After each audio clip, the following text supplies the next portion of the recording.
अब हम लोग एक एग्जाम्पल करते हैं। ये एग्जाम्पल रिलेटेड है LCR सर्किट से। आप देखेंगे कि एक सर्किट दिखाया गया है जिसमें एक इंडक्टर है, एक कैपेसिटर है और एक रेजिस्टर है। ठीक, इसमें रेजिस्टर का रेजिस्टेंस है 8 ओम और जो कैपेसिटर है उसका कैपेसिटिव रिएक्टेंस है 2 ओम, है ना। कैपेसिटिव रिएक्टेंस है 2 ओम। इंडक्टर का इंडक्टिव रिएक्टेंस है 8 ओम, यहाँ पर देखेंगे।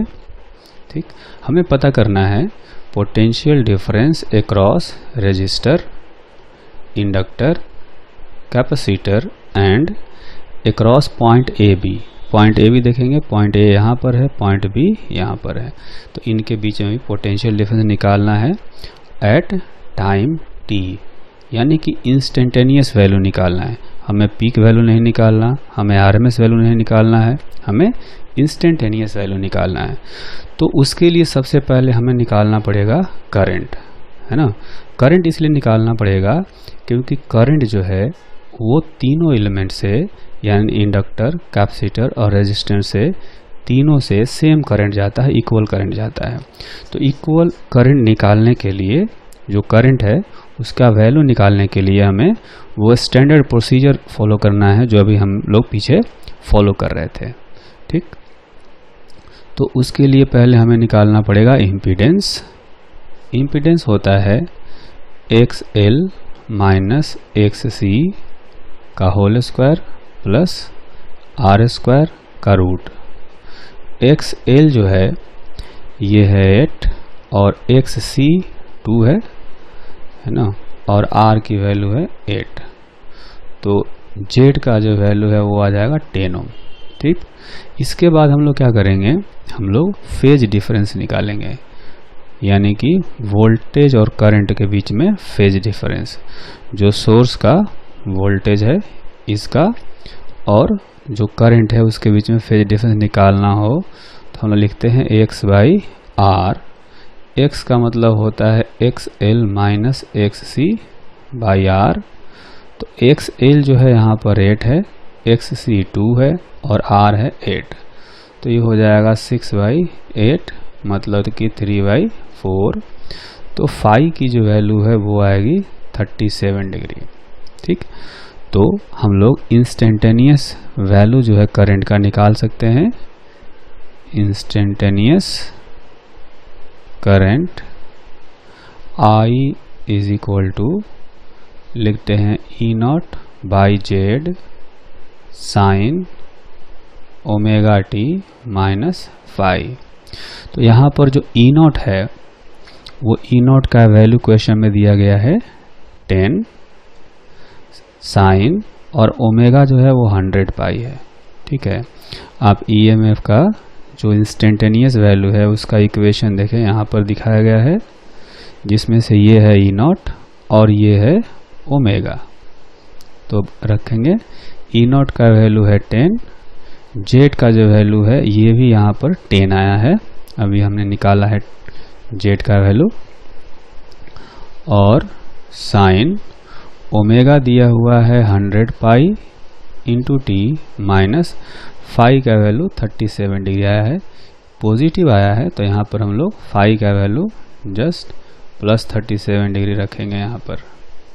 तो ये आ गया इंस्टेंटेनियस करंट का वैल्यू, यानी sign 100 pi t minus 37 degree.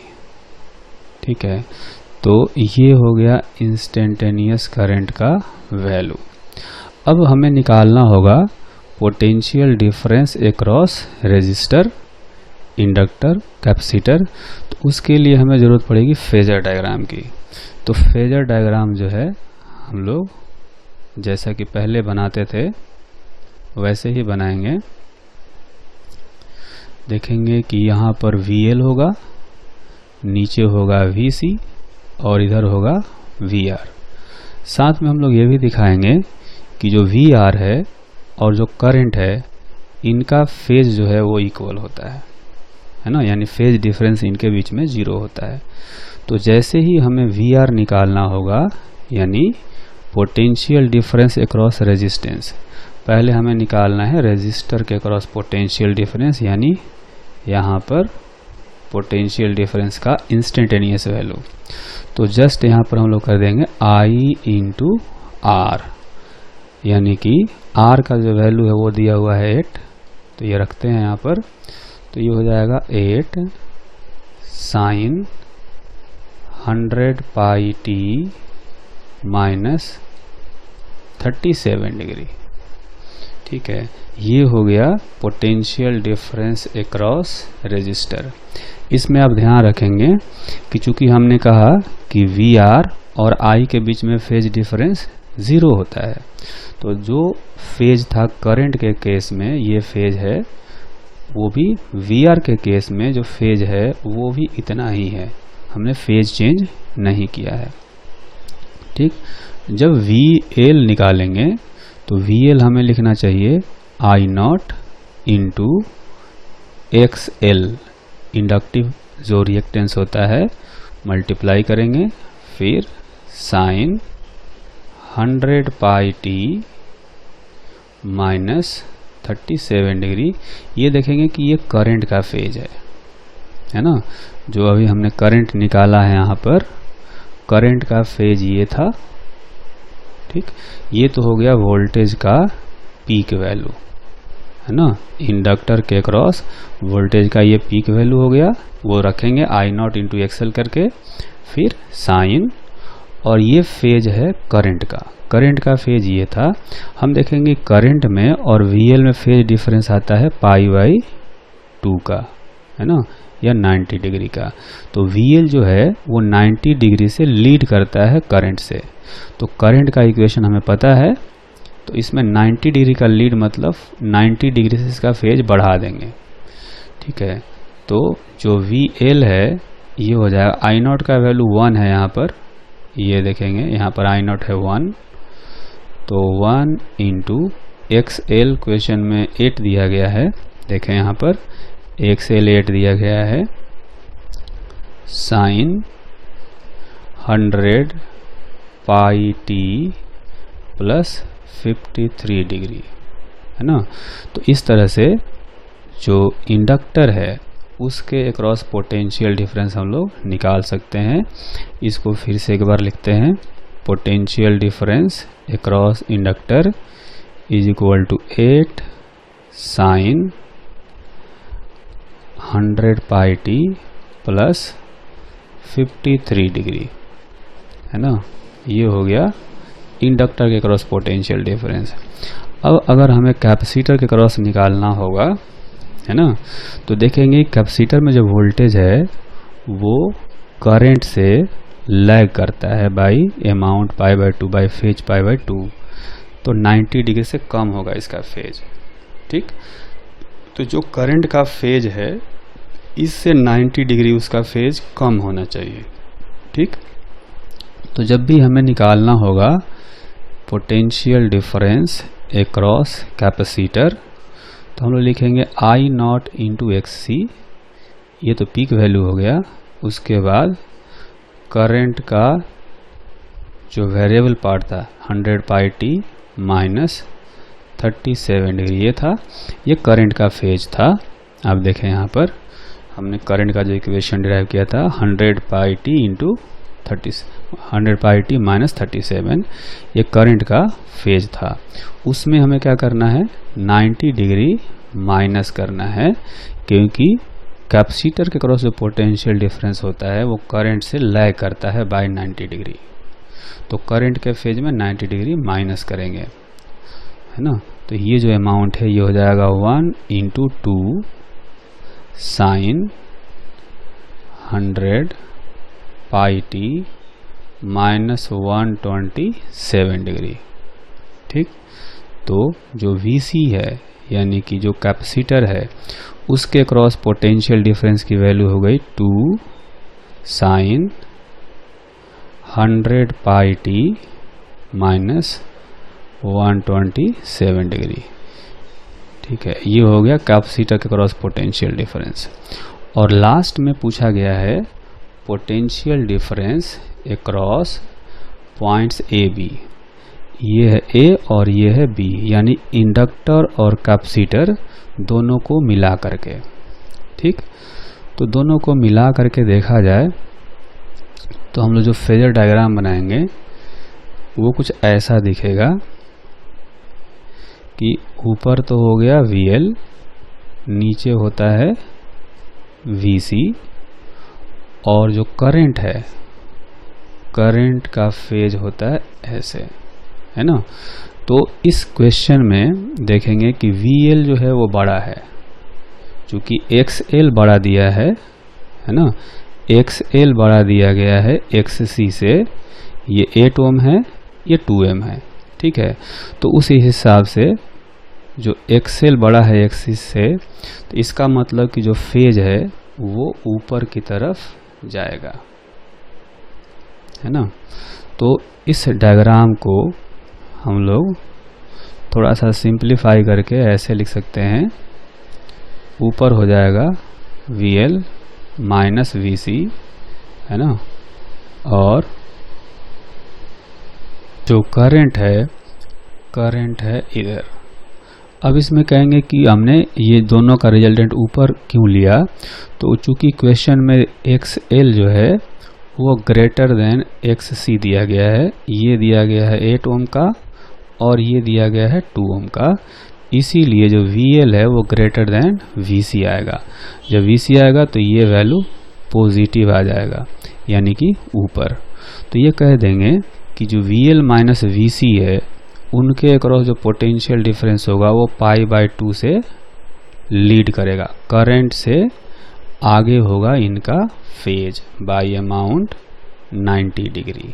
ठीक, तो अगर हमें लिखना हो VAB, है ना, तो I0 इंटू यहाँ पर लिखेंगे XL माइनस XC, क्योंकि इनके अक्रॉस पोटेंशियल डिफरेंस निकालना है, फिर साइन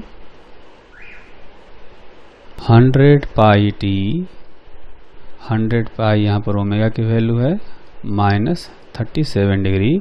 ये करंट का फेज था, है ना, जो हमने करंट की वैल्यू निकाली थी यहाँ पर।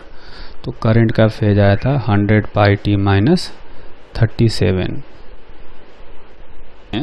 जब हमें AB के क्रॉस पोटेंशियल डिफरेंस निकालना होगा तो क्या करेंगे, इसमें हम लोग 90 डिग्री का फेज बढ़ा देंगे, क्योंकि जो करंट का फेज है उससे 90 डिग्री से ये लीड कर रहा है, ये वाला वोल्टेज, है ना, यहाँ पर देख सकते हैं, इसलिए 90 डिग्री से इसका फेज बढ़ा देंगे।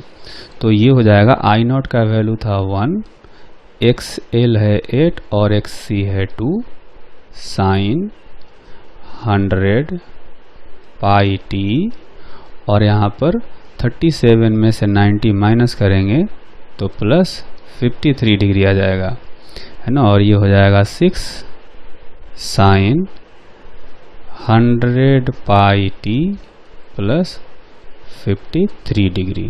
तो इस तरह से A और B के बीच में पोटेंशियल डिफरेंस की इंस्टेंटेनियस वैल्यू फाइंड किया जा सकता है। ठीक है, तो ये बहुत ही इम्पॉर्टेंट कॉन्सेप्ट है ना, इस कॉन्सेप्ट को हमें ध्यान रखना है। क्या ध्यान रखना है, आप देखेंगे कि चूंकि तीनों एलिमेंट सीरीज में है तो तीनों में करंट सेम है ना, इसलिए जो अप्लाइड वोल्टेज है, सोर्स का वोल्टेज है, इसको ध्यान में रखते हुए पहले हम लोग इंस्टेंटेनियस करंट निकालेंगे। ठीक, और इंस्टेंटेनियस करंट जो है वो सबके लिए सेम है। फिर अब एक बार इंस्टेंटेनियस करंट पता चल जाए तो हम लोग VL भी निकाल सकते हैं, क्योंकि करंट से उसका 90 डिग्री का लीड है, फेज ऐसे निकालेंगे। जब VC का क्रॉस निकालना होगा तो VC और I के बीच में फेज डिफरेंस 90 है ना।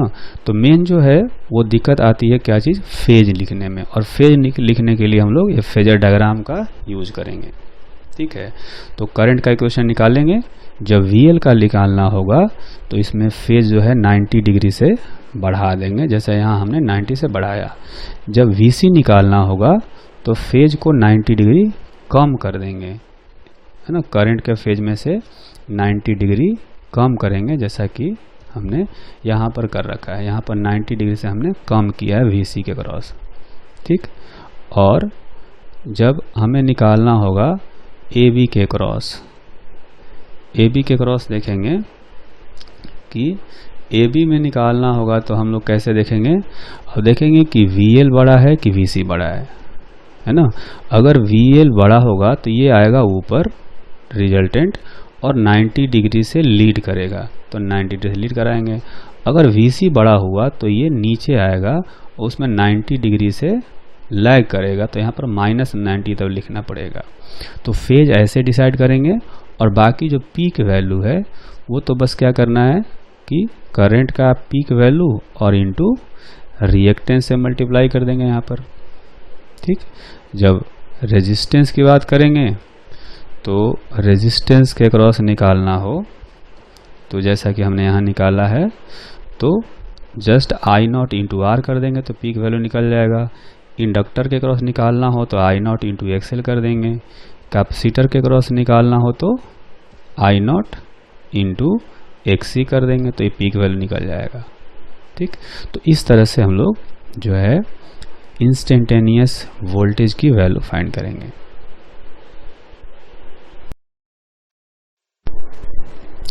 अब हम लोग नेक्स्ट एग्जांपल करते हैं। देखेंगे कि यहाँ पर एक सीरीज में आरसी सर्किट दिखाया गया है जिसमें कैपेसिटर के क्रॉस पोटेंशियल डिफरेंस है 8 वोल्ट का, है ना। यहाँ पर देखेंगे 8 वोल्ट का पोटेंशियल डिफरेंस है, जबकि जो सोर्स है ईएमएफ का सोर्स है यहाँ पर पोटेंशियल डिफरेंस है 10 वोल्ट का, है ना।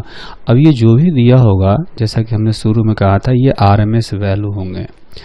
तो कैपेसिटर के क्रॉस जो पोटेंशियल डिफरेंस का आरएमएस वैल्यू है वो 8 वोल्ट है और ये जो सोर्स है उसका वोल्टेज जो है आरएमएस वोल्टेज वो है 10 वोल्ट का। हमें बताना है कि रेजिस्टर के क्रॉस आरएमएस वोल्टेज कितना होगा, ठीक। तो जैसा कि हम लोग जानते हैं फेजर डायग्राम से हम लोग कुछ ऐसे दिखाते हैं। यहाँ पर इधर दिखाते हैं VR, इधर दिखाते हैं VC और इनका जो रिजल्टेंट होगा वो आएगा V। तो V की वैल्यू हो जाएगी यहाँ पर VC square plus VR square का रूट। ये फॉर्मूला जैसे हमने कहा था कि RMS वैल्यू या पीक वैल्यू के लिए यूज़ किया जाता है, इंस्टेंटेनियस के लिए नहीं यूज़ किया जाता। तो हमें RMS ही निकालना है इसलिए इसको यूज़ कर सकते हैं 8 स्क्वायर प्लस VR स्क्वायर का रूट और ये जो V है V हमें दिया हुआ है 10, ठीक है। तो इसको सोल्व करेंगे तो इधर आएगा 100 is equal to 64 plus VR square. तो VR का जो वैल्यू है यहाँ से आ जाएगा 6 वोल्ट, ठीक है। तो इसकी वैल्यू आ गई यहाँ से 6 वोल्ट, ठीक। तो नेक्स्ट एग्जांपल देखेंगे। यहाँ पर देखेंगे कि एक इंडक्टर है और एक कैपेसिटर है। इन दोनों के क्रॉस जो वोल्टेज का आरएमएस वैल्यू है वो दिया हुआ है। वोल्टेज इंडक्टर के क्रॉस आरएमएस वोल्टेज है 100, कैपेसिटर के क्रॉस आरएमएस वोल्टेज है 60 वोल्ट और जो सोर्स का वोल्टेज है ये हमें बताना है। ओब्वियसली ये भी आरएमएस वैल्यू बताना है। तो इसमें जैसा कि हम लोग फेजर डायग्राम दिखाते हैं, हम लोग दिखाते हैं ऊपर VL, नीचे दिखाते हैं VC, है ना। और इस केस में जो VR है वो 0 है, ठीक। तो इनका जो रिजल्टेंट आएगा वो हो जाएगा VL माइनस VC और वो होना चाहिए V के इक्वल, है ना, क्योंकि VR तो यहाँ पर है ही नहीं।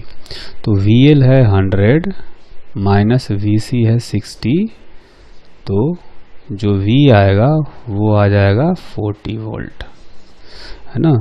तो सोर्स जो है उसका आरएमएस वोल्टेज है 40 वोल्ट, ठीक। अब एक और एग्जांपल कर लेते हैं इसी से मिलता जुलता। इसमें 3 एलिमेंट दिए गए हैं। एक इंडक्टर है जिसके क्रॉस आरएमएस वोल्टेज है 100 वोल्ट, कैपेसिटर है इसके क्रॉस आरएमएस वोल्टेज है 60 वोल्ट, रेजिस्टर के क्रॉस आरएमएस वैल्यू निकालना है वोल्टेज का, और जो सोर्स है इसका आरएमएस वोल्टेज दिया है 50। ठीक, तो जैसा कि हम लोग फेजर डायग्राम बनाते हैं तो दिखाते हैं इधर VL माइनस VC है ना, इधर आएगा VR और ये है V।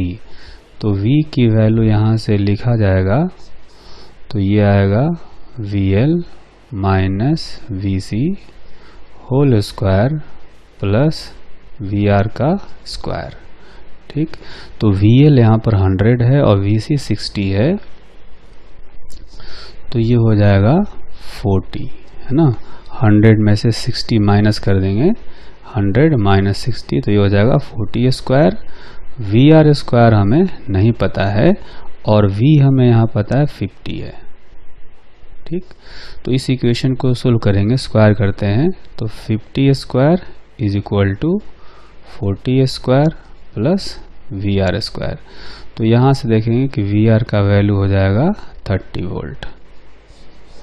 तो इस तरह से हम लोग पोटेंशियल डिफरेंस का आरएमएस वैल्यू निकाल सकते हैं फेजर डायग्राम को यूज करके। तो अब हम लोग नेक्स्ट एग्जांपल करते हैं। इस एग्जांपल में देखें कहा गया when an inductor coil is connected to an ideal battery of EMF 10 volt, a constant current of 2.5 ampere flows. ठीक, तो देखेंगे कि हमने एक सर्किट दिखाया है यहाँ पर। इस सर्किट में एक DC बैटरी दिखाया है 10 वोल्ट का। ठीक, और एक इंडक्टर दिखाया है। इस इंडक्टर का खुद का कुछ रेजिस्टेंस होना चाहिए, क्योंकि कहा गया है कि इसमें कांस्टेंट करंट फ्लो कर रहा है। करंट कांस्टेंट तब होता है जब स्टेडी स्टेट आ जाता है, और स्टेडी स्टेट में जो करंट है वो होता है E/R, क्योंकि स्टेडी स्टेट में इंडक्टर के अक्रॉस कोई पोटेंशियल डिफरेंस नहीं आता है, जो भी आता है रेजिस्टर के अक्रॉस आता है। ठीक, तो ये कह सकते हैं कि इसमें करंट दिया गया है 2.5 एम्पियर। जो EMF है बैटरी का वो दिया गया है 10 वोल्ट, और रेजिस्टेंस, तो रेजिस्टेंस की वैल्यू यहाँ से आ जाएगी 4 ओम। इसका मतलब ये हुआ कि ये जो कॉइल है इसका अपना खुद का रेजिस्टेंस 4 ओम है और इसका कुछ इंडक्टेंस भी है। ठीक, अब कहा गया है आगे कि इसी कॉइल को हमने यूज करना है AC सोर्स के साथ में। When same inductor coil is connected to an AC source of EMF 10 volt and frequency 50 Hz। ऐसा हमें कहा गया है। अब देखें फिगर में यहाँ मैंने दिखाया है कि एक AC सोर्स है जिसका EMF है 10 वोल्ट। ओबियसली ये RMS वैल्यू होगा, है ना, ये फ्रीक्वेंसी दिया हुआ है। तो अब आगे पढ़ें, कहा गया है देन करंट इज 2 एम्पियर। तो 2 एम्पियर का करंट फ्लो कर रहा है। ओबियसली ये भी RMS वैल्यू होगा करंट का। तो इसमें IRMS जो है ये 2 एम्पियर दिया हुआ है। ठीक, तो जैसा कि हम लोग जानते हैं कि IRMS होता है ERMS डिवाइडेड बाई Z। तो IRMS हो गया 2 एम्पियर, ERMS है 10 volt divided by Z। Z को हम लोग यहाँ पर लिख सकते हैं ओमेगा L का whole square plus R square. ठीक, तो ये देखेंगे 2 से 10 कैंसिल होगा, यहाँ 5 हो जाएगा। तो ओमेगा L का whole square plus R square is equal to यहाँ पर 5 हो गया। जब दोनों साइड हम लोग स्क्वायर कर देंगे तो इधर बचेगा ओमेगा L का होल स्क्वायर प्लस ये जो रेजिस्टेंस है ये हमें दिया गया है 4। हमने 4 कैलकुलेट कर रखा है यहाँ पर, तो 4 आ गया इज इक्वल टू इसका स्क्वायर करेंगे तो ये हो जाएगा 5 स्क्वायर, यानी ओमेगा एल का होल स्क्वायर ये हो जाएगा 25 माइनस 16 यानी कि 9। तो ओमेगा एल हो जाएगा 3। ओमेगा होता है 2 पाई इंटू फ्रिक्वेंसी, फ्रिक्वेंसी दिया है 50 hertz into L is equal to 3। तो यहाँ से एल की वैल्यू आप देख सकते हैं, ये आ जाएगा 3/100 पाई हेनरी। ठीक है,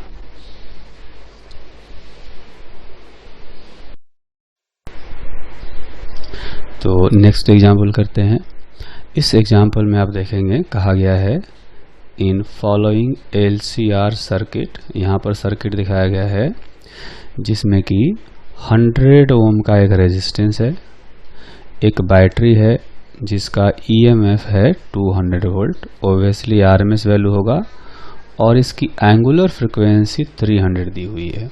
ठीक, कहा गया है कि इस सर्किट में से when only capacitance is removed the current lags the voltage by 60 degree. Current lag कर रहा है यानी वोल्टेज लीड कर रहा होगा, वोल्टेज लीड करेगा तो हमारे लिए जो फाई है वो पॉजिटिव होना चाहिए, प्लस 60 डिग्री होगा। तो हम लोग जो फॉर्मूला यूज करते थे tan phi is equal to XL minus XC divided by R। तो यहाँ पर कैपेसिटेंस को रिमूव किया गया है, यानी XC 0 होगा, है ना। तो लिखेंगे tan 60 degree XL by R जो है ये है 100।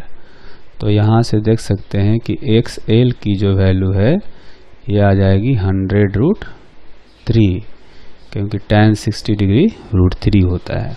ठीक, अब क्वेश्चन को आगे पढ़ते हैं।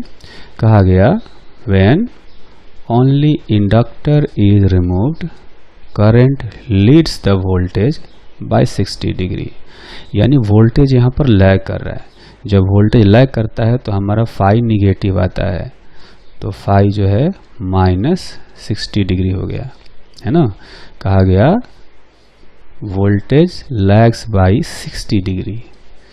ठीक, तो इसको हम लोग लिखते हैं tan phi is equal to XL minus XC by 100।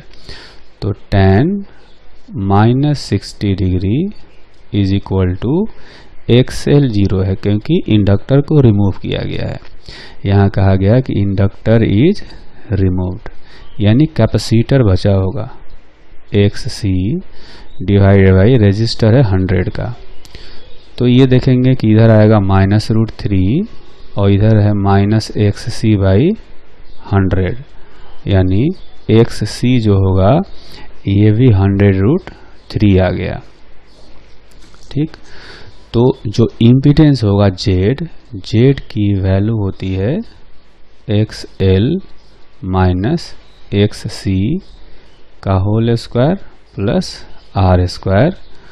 तो देखेंगे कि XC और XL जो है दोनों इक्वल है, तो रिएक्टेंस हो गया 0 और R हमें 100 दिया हुआ है, तो Z का वैल्यू हो गया 100, है ना। उसके बाद पूछा गया क्वेश्चन में कि करंट कितना फ्लो करेगा। तो जब हम IRMS निकालेंगे तो ERMS डिवाइडेड बाई Z निकालेंगे, है ना। तो IRMS की वैल्यू निकालेंगे कैसे, देखेंगे कि यहाँ पर ERMS हमें दिया हुआ है 200, तो ERMS 200 है और Z की वैल्यू आई है 100, तो ये बताएगा IRMS, जो कि IRMS यहाँ से आ जाएगा 2 एम्पियर का। ठीक, अब क्वेश्चन में पूछा गया है, दो चीज़ें पूछी गई है। The current in LCR circuit, जो कि अभी हमने कैलकुलेट कर लिया 2 एम्पियर। फिर पूछा गया है power dissipated in the circuit. हमें पता है कि इंडक्टर और कैपेसिटर पावर लॉस नहीं कराते हैं, केवल जो रेजिस्टर है वही एनर्जी लॉस कराता है। तो जो भी एवरेज पावर लॉस होगा वो रेजिस्टर के क्रॉस होगा तो आई स्क्वायर आर से निकल जाएगा। आई मतलब हम लोग यहाँ पर आरएमएस वैल्यू यूज करेंगे, तो आई आरएमएस आया है 2 यहाँ पर, और रेजिस्टेंस है 100, यानी 400 वाट का पावर लॉस हो रहा होगा। ठीक है।